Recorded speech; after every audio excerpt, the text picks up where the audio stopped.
รีวิวก๋วยเตี๋ยว อามาหน่อยนึงอะ ก๋วยเตี๋ยวเรือนิชาไม่ต้องปรุงรีวิวแบบไม่อวยเลยนะ โคตรอร่อย โอ้โห อีกอะดูแคบหมูนะคะ อันนี้พ่อค้าทำเองนะกรอบมาก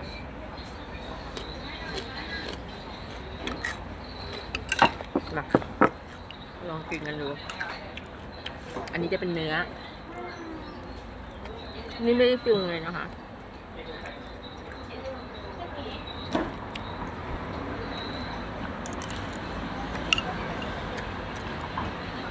ปักพริกกัดให้นะ ลองมาชิมดูนะคะ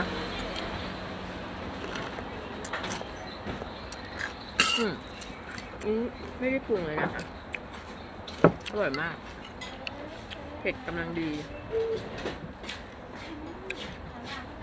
ข้างหน้าขาวกับน้องปอยนะ ขาว ไอ้ปอยนี่ดำด ดูนะคะ ำก็มีขากล้องมาให้ใช้ดิบดีกิน2 คนถ่ายนะกูก็มาในรถอ่ะไม่เห็นหรอก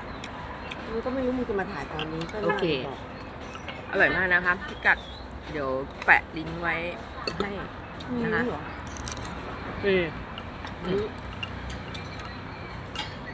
ไม่ต้องมาแปะตัวเลยไม่รู้เลยนะมึงมากินบ่อย นี่ ไม่ต้องปรุงเลยนะ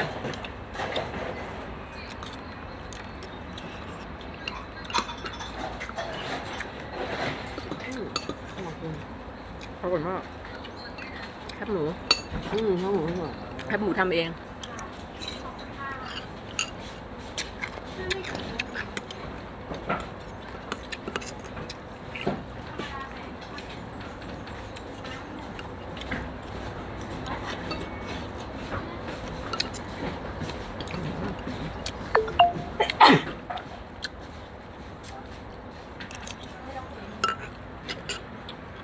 อร่อยมากค่ะจานสองจานหนึ่งจานสองโอเคนะแพงไปนี่พี่น้องแอบดูทำเองนะอร่อยคู่มันเยอะมากจานเท่าไหร่วะจานเท่าไหร่พี่น้องบอกพี่น้ำที่ต้มน้ำนะคะ20 จาน25 บาทปริมาณเท่าไหร่ที่ต้มนะ25 บาทนั่นอยู่อันนี้เลยเป็นไงค่อยอร่อยเยอะเลย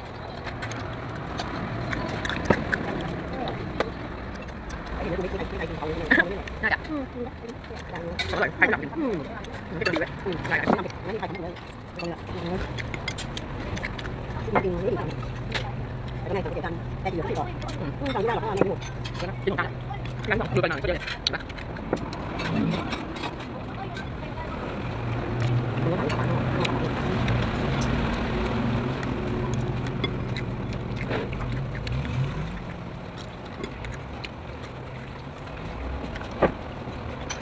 แต่นี่คือ